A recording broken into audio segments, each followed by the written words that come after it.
Drinks, food, art, fun. This is Hops and Spirits Kentucky. Is it just me, or is your week busy and wild and crazy as well? Had an open house for my kid the other day, and let me just tell you, I was overwhelmed. I hope your week, though, is a lot smoother and going well. We got a great episode for you here as well as we head to Lexington for the CRAVE Food and Music Festival happening at the end of the month. It's a fun one that I've always gone to and enjoyed. But before that, what's pouring? Some news and notes around Kentucky. A new foodie week is taking over Louisville Monday, August 21st through Sunday, August 27th. Wing Week, made by the creators of Burger Week there, will feature $7 wings from over 10 restaurants and utilize the same app check-in system to collect points for prizes. Also in Louisville, some restaurant openings. Koko Rae Caribbean Kitchen is opening in the Highlands. 1511 Bardstown Road. The fast casual restaurant, which is painted bright blue, is slated to begin welcoming customers this Friday, August 18th.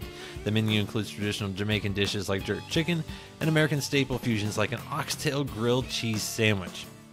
Banditz Pizza is now serving up 5 kinds of pies at the Village Market Food Hall 7 days a week in Paristown. The new restaurant specializes in flatbread meets Neapolitan crust and shares the same owner as Buns Burgers, which is also in the food hall.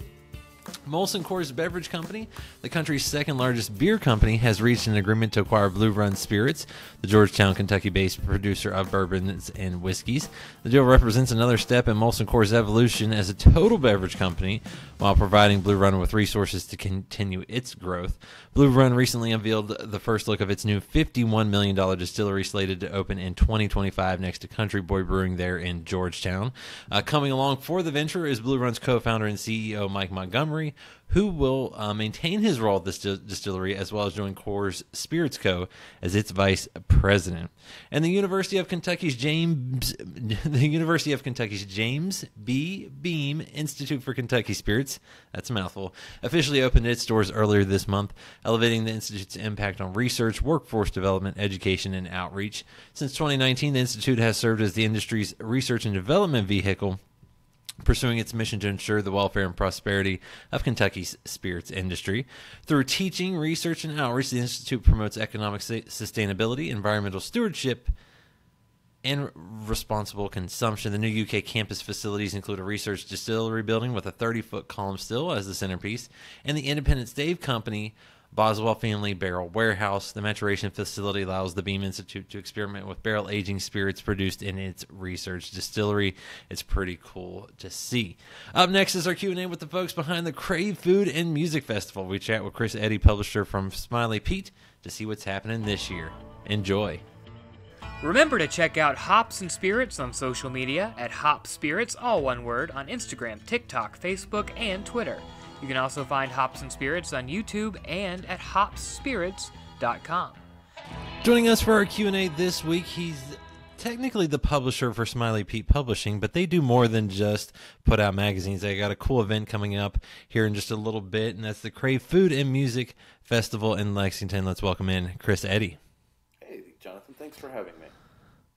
Well, I appreciate you taking the time, and CRAVE is one of those events I always look forward to, and we'll be talking about it and all the other kind of fun things that you guys do. But before that, I call this the Cliff Notes version. Tell us a little bit about yourself, not too much, because like I said, I've got some good questions to ask. Well, about myself, so I've been in Lexington for over 30 years. Came here to UK, and I never left. 26 years ago, my partner Chuck Creasy and we started Chevy Chaser magazine, which was the beginning of what is now Smiley Pete Publishing. And over the years, we evolved into other publications, other festivals, and other types of food weeks and other style events. Well, I was going to say, it seems like you guys do a little bit of everything. And how did Smiley Pete get his start? Was it just that magazine, you guys wanting to put out something for that neighborhood and that part of town? Is that just as simple as it was? Pretty much. I was fresh out of college, didn't have a dime to my name. And Chuck and I were friends and roommates, and we both had these media educations, and job market wasn't great. And we said, well, what if we just started a publication, not knowing what that meant, and what if we just start this publication for the neighborhood and see how it goes? And with a couple $100, we walked around all the local businesses, and we took an Ace magazine, and we mocked up a cover and like taped it to the front of it and walked around to different businesses and said, hey, here's the idea. We're going to do this publication for the neighborhood. It's going to go to all these homes right around your business. And we just said, hey, can you give us some money? We'll make you an ad. Give us some money. And so we walked around to a bunch of places, talked to a lot of different business owners, and, had a handful of checks that we took to the bank, and just enough to print our first Chevy Chaser, which we hand delivered to 12,000 homes. Ourselves and our girlfriends, later our wives, took about a week and just walked them to 12,000 homes.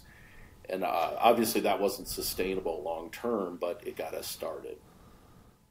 Well, I was going to say, and since then you've clearly grown to a couple other publications, and I'm guessing that was just as time went along, you saw the need for spots that may be missing out on things.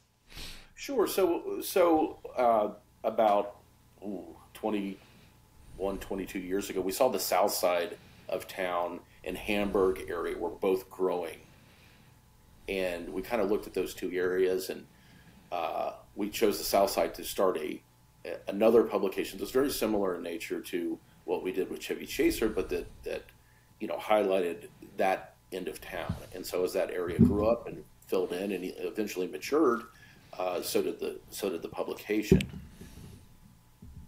I think 4 years after that, we started Business Lexington, because we kept hearing from people in the business community that, hey, there's not a lot of business coverage in this town. So it would be great, if there was a business journal like they have in Louisville and Cincinnati and Nashville and Knoxville. And so we said, well, why not? We can do that. So instead of spending, tens of thousands of dollars on a feasibility study, we drank beer for 3 hours and talked about it and said, okay, we're going to do it. And so the process was basically the same. We just went around to a lot of business leaders in town, said, here, this is our idea. This is what we want to accomplish. Can we count on you to support us through advertising? And, the answer was yes. And so, we've been doing that for, a long time now, 18 years, like that. Then that kind of led us into more of the events world. In our industry, a lot of publishing companies, local publishing companies, have gotten into the events world. And part of that reason is that they're very expensive to launch. So your first few years of any significant event, especially something like a festival, there's a whole lot of upfront costs, and the biggest cost of that is marketing. And so we said, well, we have this marketing platform, we have this media company, so we've got a head start on that end. One of the largest expenses, we can cover some of that ourselves. Now, for something like CRAVE, we buy television, radio, billboards, digital, social, postcard. We do it all, direct mail. But it helped us kind of get our toe in the door, and we the only way I've ever known how to do anything is to do it the hard way, learn by doing. So I guess 11 years ago, we said, hey, we want to start doing some events. And the idea at the time was, let's stick our toe in the water. Let's do something small, just as a proof of concept. So we hired Robbie Morgan, and she became our events coordinator. And she came to us with this idea, like, hey, what about a food and music festival? And we're like, hey, cool, that's right in our wheelhouse of the things that we cover editorially. But it wasn't a stick your toe in the water. It was a full-blown festival. And but we did it. We started out at Moondance Amphitheater in Beaumont. We were there for 2 years. And in the second year, I remember walking through and thinking, if there was one more person here, it would be dangerous. There were just so many people. And this was back when Moondance encompassed like a big portion of that block. It's much smaller now because there's hotels and it's been built up around it. So we moved out to Masterson Station the next year, and that was a good move because we went from a couple of acres to about 7 acres, and so that really gave us the room to spread out, to bring in more food vendors, to bring in more activities, a bigger stage, larger music acts, all of that sort of thing. Well, I was going to say, I mean, it's one thing to be able to put on, to want to dip your toe in and put on events, but it's another to kind of successfully do that and continue to do that. Was that the hope when you were doing some of these, that these would be annual things that people would always be looking forward to? And did you expect it to go as smooth as it looks to us anyway? Well, the answer is yes. We did want it to become an annual event. The first year, as you might imagine, we went in, we did any kind of homework we could do, but we were all brand new to the events world. And so we did a lot of things right. We did a lot of things wrong. Thankfully, in our first year, we had a good turnout. We didn't lose money. We did a lot of things wrong, but none of them were sort of deal breakers, if that makes sense. So next year, came along and we refined. And to this day, it's a process of refine a little bit, refine. This works. This didn't work quite the way we wanted it, so we're going to focus over here instead. So each year we try and bring in some new things that will make it a more interesting festival for people to attend. And each year we try to refine so that we're as efficient as possible, and putting all of our effort into the things that make the festival fun to attend for everybody who comes out. Well, and obviously CRAVE has been great. It's coming up on the 26th and 27th of this month, and it's one that, like you said, it's kind of built and grown over time. You're celebrating 10 years. What's it like to be celebrating 10 years of this thing? Well, it would have been 11 if we hadn't, had COVID, where we had to take a year off. But it's a great milestone for us, and also I think we're trying to pull out some new interesting things for people, some little surprises that they might not have seen in previous years. Probably won't talk about all of them today because I do want some of them to be surprises, but we're just trying to make it a little extra special this year. Well, and like you said, there's plenty going on there. Obviously, the big part of it is that food aspect, and I've gone I think almost every year since we've lived here. I think that's like 6-7 years now since with the amount of events that you guys have been able to put on. How many food vendors are going to be this year, and is it folks that people are used to? Maybe some new faces. How does that work out? So I think we're about 40 right now, all local food vendors. We have a lot of food trucks. We have a lot of brick and mortars. We have a lot of ethnic restaurants. We have this year we have a couple of interesting new things. We have Jack Brown's Burger Bar that just opened up a few months back downtown. I'm really excited about Cardera's Colombian restaurant. So they're going to be bringing out some Colombian food. We have New Health Kitchen coming out. They were the winners of the best burger in Lexington Burger Week a month or two back. We've got a place called Ruckles coming in for the first time. They're serving fried frog legs, so I'm really excited about that. They came to us and they said, "Do you think fried frog legs would go over?" I said, "Just do it for me. I don't care. Like, do whatever you're comfortable with bringing, but I'm going to come eat some." We have Miami Vice, which is a barbecue team. They do not have a brick and mortar. They're a charity-based barbecue team. They came to our barbecue fest a few months ago, and man, their food's awesome. And Wynn, who's actually my next door neighbor, he makes the most amazing grits.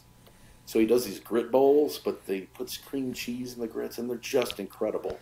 So I'm really looking forward to them coming out again. We've got So this year on our beer selection, in the past we've worked with a lot of national companies on the beer side. This year we decided to go all local craft. So that's a big difference. That's something we also did at our barbecue fest a few months ago for the first time, and it worked great. I think people really enjoyed having those options. It gave them opportunity to try some things maybe they hadn't tried before. This year we have beers and ciders from Monic. Let's see here. Mirror Twin, Scout and Scholar, Blue Stallion, Goodwood, and Wisebird Cider. So it's kind of like some of the little guys, and it's going to be a lot of fun. We got a lot of, and we have lagers, we have pale ales, we have Belgian blondes, we have Mexican lager, we have different types of cider, we have a sour, and an IPA. So like it's a real broad mix of options on the beer side. I was gonna say it's a nice mix of everything, and I think too what I've also enjoyed about Crave is how you can get those little samples up to the bigger portions. And how will the pricing options go this year? Because I know back at the start it was kind of 1, 2, 3, but unfortunately food costs and everything else makes that, I'm sure, a little more difficult for folks. So when we originally started, we had a $1 taste, a $3 taste, and a $5 taste, and then we changed that to $2, $3, and $5. And then last year, because of exactly the things you were saying, food costs have gone through the roof, and restaurants are having a harder time on some of that. We said, okay, everyone has to have a $5 small plate, and after that, you can sell whatever you'd like at whatever price point you would like. This year, we heard from a lot of people like, we really liked that small plate thing. So this year, the options are $3, $5, and then anything they want. So you can go and try 20 different things for $3 a pop, or you can say, you know what, that looks really good. That Colombian plate, I'm going to spend $15, and just that's going to be my dinner. The sampling is, we've sort of rejuvenated the sampling angle this year. That's exciting and something I think folks will enjoy. And you also do other things. And staying in the food world, though, you have the kitchen stage. Right. What can folks expect this time around on that? We've got, let me see, I'm going to bring this up so that I can, okay. So once again, our Crave Kitchen Stage will be hosted by Jason Smith. He's a Food Network star. He's got the Best Baker in America show.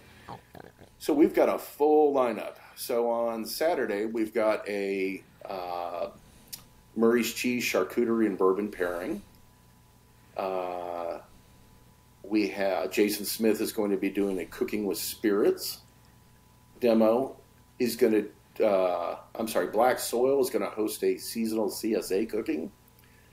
We're going to do the Crave Home Chef Cook-Off, and that's the first time we've done that. So essentially we sent out and said, hey, home chefs, do a video of you cooking something, send them in to us, and we're going to do this, chopped style competition on the Crave stage. So we've gotten that taken care of. So we have another cooking demonstration with Jason on Saturday, and then he's doing a meet and greet and book signing in the evening. On Sunday, we have a mimosa brunch. That is going to be hosted by America's Best Baker winner Jackie Joseph and Kroger Wine and Spirits Chris Blandford. He's their executive bourbon steward. Black Soil is going to do a Kentucky Soulful Sunday supper on Sunday, and that should be a lot of fun. Another cooking demo with Jason Smith, and then at 4 p.m. we're going to do the Lexington Burger Week Burger Battle. So we're going to take some of our top voted upon burgers from Burger Week, and we're going to bring all those chefs out, and they're going to battle it out, and then we'll have a judging and see who wins there. That one's always fun. We've done that a few times in the past. And then there's another meet and greet with Jason. So it's a full lineup on the kitchen stage this year. Well, and then in addition to that, obviously what goes well with food is some booze as well. And I think you got a cool thing going on there with the bourbon tasting and barrel pick on Saturday. Is that right? Yes, and actually that hasn't been updated on the website, and that's why I missed it. That'll be updated today. So Bernie Lovers, who is the master distiller and brand ambassador at Heaven Hill Distilleries, will be working with Jason Smith and Mark from Kroger, and it's going to be a lot of fun. I've listened to Bernie last year. He's a showman. He puts on a great show. There's going to be tastings of a Elijah Craig barrel pick that everybody there will get to vote on the barrel pick, and they will bottle it as a CRAVE barrel pick, and will be available in Kroger Wine and Spirits next year. So that's going to be a lot of fun. So you'll be able to help pick that barrel, in addition to doing a tasting, which is going to be a lot of fun. Well, I was going to say that those opportunities don't come across too often for bourbon lovers if they want a chance at that. And then, it's called the CRAVE Food and Music Festival, and 10 years of music. I'm guessing some fun there as well. Oh, yeah. We've got lots of music. Let's see here. We've got Jocelyn and the Sweet Compression. I don't know if you ever heard them, but they're a lot of fun. She's a fantastic singer. We've had them play at our barbecue fest a few years ago. They're doing great. They're touring nationally. They're really killing it, so we're bringing them back. We have B. Taylor, who played at CRAVE last year, and she was so great we wanted to have her back. I believe she's from Nashville. We have local guys, 10-foot pole. Back in the old prehistoric days when I was in college, they were one of the biggest bands in town, and they always put on a fantastic show. We have Ernie Johnson from Detroit, who are actually from Cincinnati. They've played about 4 or 5 years ago. Fantastic show. The Jesse Lees, kind of funk horn-based rock and roll, big, energetic performers. We have WRFL is one of our sponsors, and they wanted us to bring in a band called Doom Gong from Louisville, and they're different. So you're going to get a wide variety, right? Yeah, a wide variety. We have the New Beckham County Ramblers, the Big Maracas that always pull a big crowd locally. Another old school great band, Club Dub. We have Divine Karama and Frigid Kitty. So it's a busy lineup. It's going to be a lot of fun. Well, and I think that's what's cool is there's something there for everyone, and that's kind of what the festival is in general. And like I said, while food and music and some drinks will be the focal point, kids will be there. My daughter loves going there and being in the kids zone and doing other things. So there's plenty to do for the whole family too. So we, in addition to the food and music, which are sort of the big stars of the show, we have a car show. We usually have well over 100 classic and modern cars come out for that. We have cornhole tournaments. We have a lot of stuff for kids. Live Green Lexington puts up a big tent and has all kinds of activities for kids. We have bouncy houses. The Living Arts and Science Center is going to bring out their mobile planetarium for the first time, so that should be a lot of fun. Yeah, there's a whole lot of things to do, a lot of reasons to hang out, to have some great food, drink maybe a craft beer, a local craft beer you haven't had before, or we also have a whole line of cocktails, which obviously plays into our discussion here. But there's a lot of things to do. It'll keep you busy for 4 or 5 hours easy. Well, and like you said, it's 2 days too, so you can come one day, both days, and what are the ticket options for folks out there, and how does that work? So there's, if you go to cravelexington.com, there are a lot of different options. You can buy, if you buy the pre-sale passes, you get significant discounts, so you can buy them. Everything is paid for via an app or an online web app, and so you just kind of walk up to the vendor and beep, and move on. So that was something that we really implemented during the late stages of COVID, where people were wanting more and more of a hands-off approach. So we went from a paper ticket approach to an app. And so you can buy everything on the app. You can also, if you don't want to do it that way, you can come to the festival. You can pay cash or card at the gate, and you can buy basically a QR code with a preloaded amount on it that you can take to any of the vendors. Our bars take cash, credit, and the app, but all of the food vendors only take the app. So it's a little, slightly convoluted, but it's not difficult. I was going to say it worked out. My wife and I were able to share kind of that QR code, and I'd go one way, she'd go another way. We'd meet back up with some different foods to sample, and it was pretty straightforward. And I like it too because you guys also kind of give some options on if you got a family or group going, how much you're probably going to spend and how much you need to buy as well. Right. So we have different options, packages. You don't have to buy a package, but you can. It's sort of our suggestion about, if you're going to go and you're going to really eat and you're going to drink, I would recommend this package. If you're going with kids, you're not really going to drink, how about this package over here? And so we built out some packages that include some, like I said, significant discounts if you pre-purchase them online. Come day of, it's dollar for dollar and full price admission at the gate. Well, and obviously this is year 10, so if folks have gone in the past, what reasons should they come back? Obviously there's going to be some good food and good music and good times, but what's a reason maybe if they hadn't gone in a year or two they should come back? Well, I would say, one, I think we've got, and I already mentioned some of these, some really cool new food options this year. All of those, like any of those 5 or so that I mentioned, would be enough reason for me to go alone. I also think this is going to be our best music lineup that we've ever had. We're also going to have a Tinderbox Sideshow Circus is going to be doing sideshow circus-y stuff between sets on Saturday night. So that's going to be a lot of fun. Those fire breathers and sword swallowers and good stuff like that. I'm a car guy.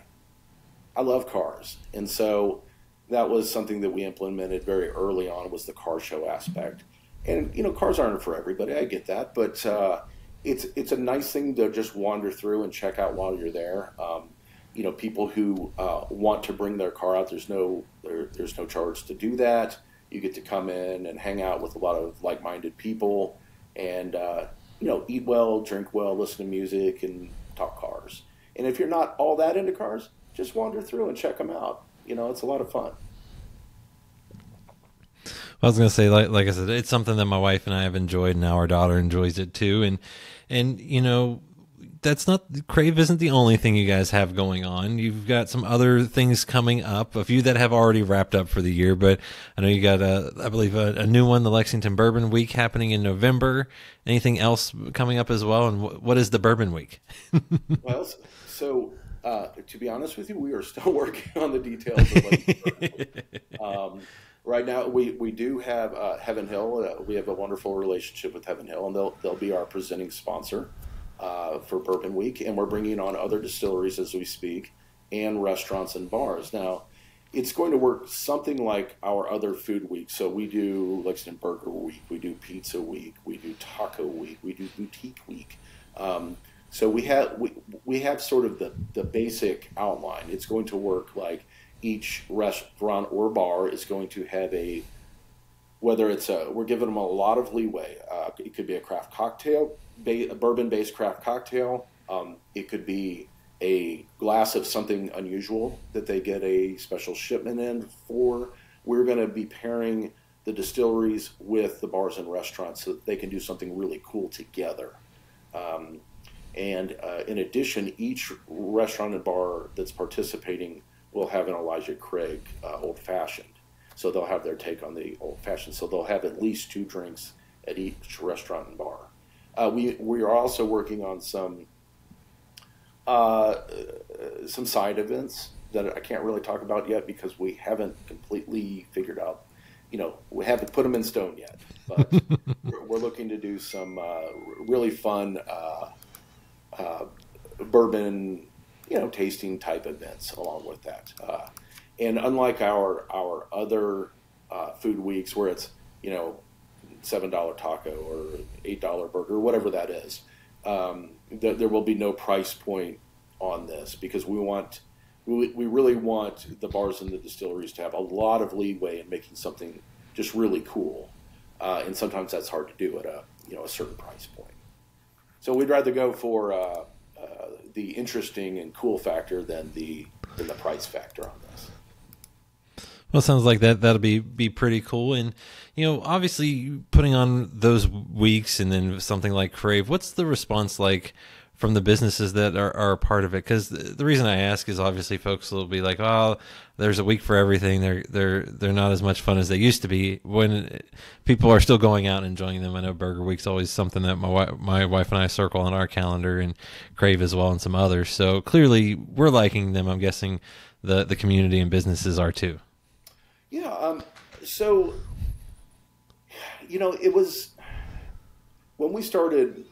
The first one we ever did was Burger Week, and we got the idea from some colleagues at a publication in Portland, Oregon, and we were at a conference in Nashville at 2:30 a.m. in a bar, and we just started chatting. Hey, what's working for you? And one of the guys said, Burger Week. I said, absolutely. I love Burger Week. I'm going to do that. What's Burger Week? And so they explained it. So, hey, we get all these restaurants together and they do special off-menu burgers and they do them at a low price point, and it's like insanely popular. I'm like, absolutely, I'm going to do that. And so we just rolled it out and just said, hey, we're going to do this. And the restaurants said, okay. In the first year, we literally limited to 20 restaurants because we wanted to make sure that the demand equaled or exceeded the supply. We didn't want to bring in 50 restaurants and it just not work. And they got bowled over. So the next year we added some more. They got bowled over. And the next year we added some more. And pretty soon we had like 100 restaurants trying to get in for Burger Week. And then like, well, we can't do 100. Like, what is that critical mass? And, so now we've kind of decided it's around 50 locations, and that keeps everybody plenty busy. Some people get swamped. Some people, there's everything from very large restaurants to very tiny restaurants. And so that seems to work really well for us. In the past couple of years, we sold, our restaurants have sold over 120,000 burgers a year, amongst 50 restaurants in 1 week. That's a lot. Most of those restaurants, that's their largest sales week of the year. Not all of them, but over half of them, generally speaking, that's their largest week of the year. So it's, in general, it's, the servers like it just because just the volume. The owners like it. Back of house doesn't like it as much. They're not as big of fans of things like Burger Week as everybody else, and I completely understand that. It's a lot of work for them. So as we always say, tip appropriately and be kind. The people will run out. They'll be behind. There will be too many. There will be lines. The servers and the back of house will be overworked. So the main thing is be kind and tip well. Well, and I think it's been a hit, and it's one that, obviously you guys have been able to expand upon and go elsewhere. Is there another one that you have in mind? You don't have to tell me exactly, but I feel like you guys have kind of hit all the right ones. You got a taco, pizza, burger, things like that. Is there like another one that you're hoping maybe comes down the pipe at some point? So we are in the process, and this isn't actual public information yet, but our pizza week, we think we're going to combine with a pizza and wing week. The limiting factor in a pizza week is you have to have a pizza oven. Okay, so that limits you to pretty much pizza companies. Whereas something like a taco week, almost any restaurant can make a taco if they want to. So, we have a limited amount of pizzas, and pizzas tend to be they're all custom by their nature. So we're trying to give that a little bit more zing. And so there's a wing week that's very popular in Cincinnati. And so I think we're going to try and combine the pizza and the wings into one week. I don't want to oversaturate the city with food weeks. There's some other food weeks out there. There's chicken sandwich week, there's coffee week, there's vegan week, there's, amongst that's 6 or 7 weeks a year. That's a lot, and you want these to be special, so we try to, we're trying to limit that exposure so that it's not, oh man, it's another food week, so we're cognizant of that, and we try to make sure that the restaurants and the people of Central Kentucky have something to look forward to. Well, I think so far you guys have done that. Like I said, CRAVE is back at the end of the month, and it's one that I'll probably be at with my wife and family. And Chris, thank you for sharing the story of CRAVE, all the fun food weeks, and Smiley Pete as well. Well, I appreciate it. Thanks for having me. Find more from Hops and Spirits at hopsspirits.com. Thanks, everybody. Bye.